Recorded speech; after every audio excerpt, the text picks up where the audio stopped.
kapatid, mula po sa vlog ni Jasmine, may 4 daw siyang hero sa buhay niya. Mula sa vlog entry, pinakamahaba ang naikwento niya tungkol po sa buhay ng kanyang mommy at kung paano ito naging inspirasyon sa kanya at sa kanyang mga kapatid. Ayan. Okay. Mami Carmen. Opo.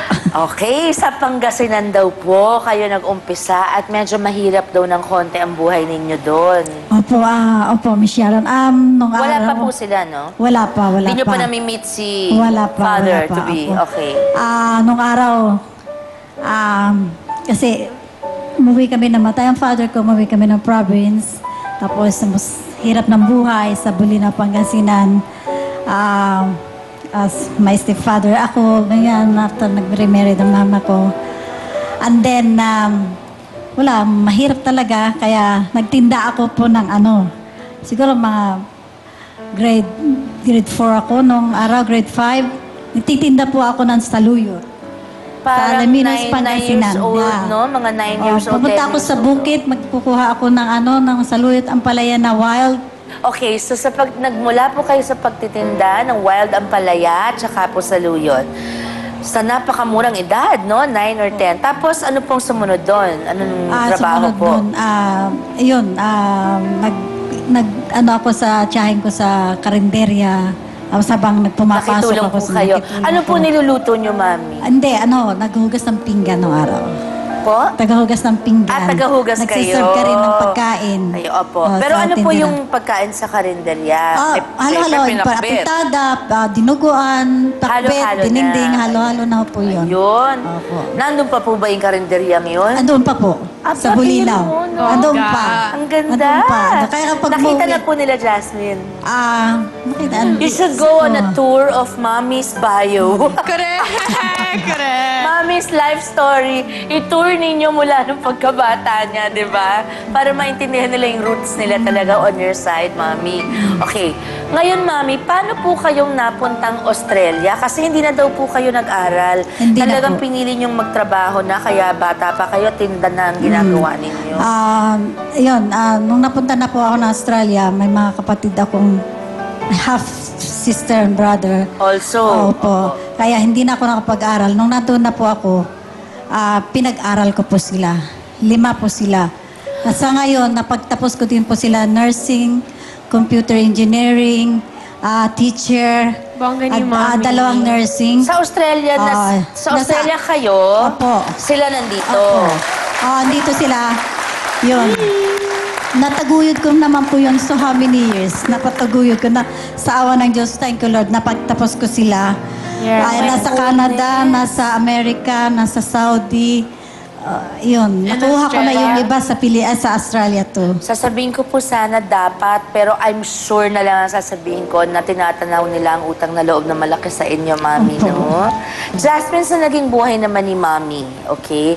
Ano naman ang, sa tingin mo, sa lahat na nagawa ng Mami mo, na you know her life story so well, all the jobs that she's had to handle, para tulungan mga kapatid niya, etc., etc., etc.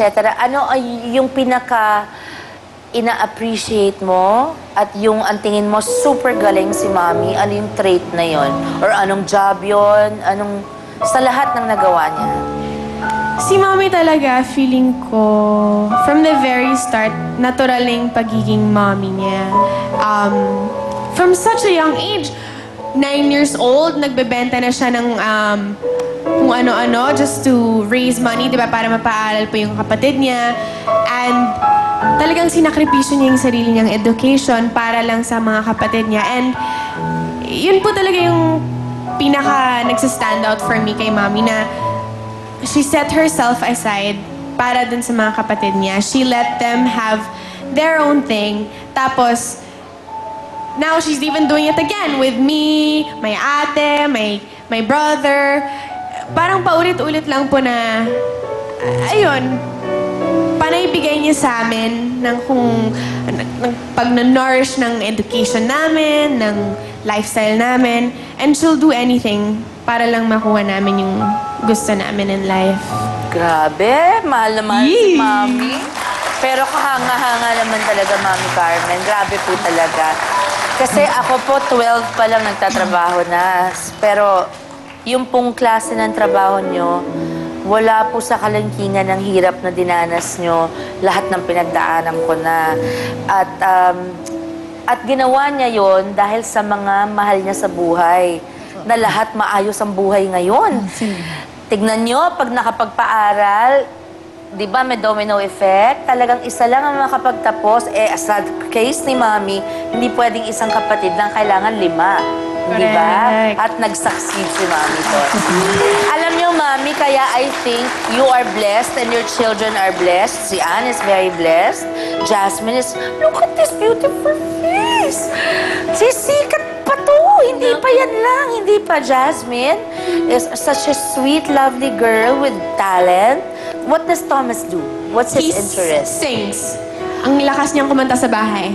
Ayan, kaya, ayan, Parang si Ma'am. ate. Ilabas na sa bahay, pakantahin na sa showbiz, Correct. okay?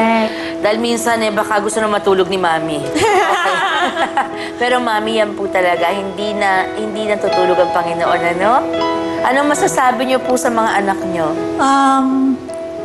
Wala akong masasabi Lalo kasi dito sa katabi ko. yung mga Yes. pangarap na, kaya yung pangarap niya natupad naman. Opo, opo. Kaya unti-unting natupad at here she come again. Here we go again! Sanay na si Mami. Nagkaroon na ng anong tawag doon? Ng test drive kay ate. Kaya dito, okay na Mami, di ba? Relax na. Medyo po. Medyo. Di ba? Kasama niyo ako dyan. Alagaan natin si Jasmine. I am so glad to have gotten to meet you today. And Likewise to po. have gotten to talk to the two of you. Maraming salamat. Pinaunlakan niyo kami talaga. Nakaka-inspire ang story ninyo. I'm very proud to know people like you, Mami. And Thank you Thank po, you Ate po. na Chelsea. you have children like this now. Salamat po rin pag-imbita. Maraming dito. salamat. At Mami, again, salamat po dahil first time yung lumabas sa TV. It's your very first time at ang napili niyo po ay ang aking maliit na programa. Salamat po. Thank you po. Thank you, Ma'am. Maraming salamat po. Thank you, Jasmine, Thank of you, course, Ate for guesting Shawi. here. Sa ating pagbabalik, mga kapatid, ano kaya ang gusto naman nila Gabby at Jasmine makuha na ugali sa mga Pinoy? Ugali ng Pinoy, kumbaga. At ano naman ang ayaw nila? Yan po ang ating tatanungin. Huwag po kayong alis, magbabalik ang SKMK.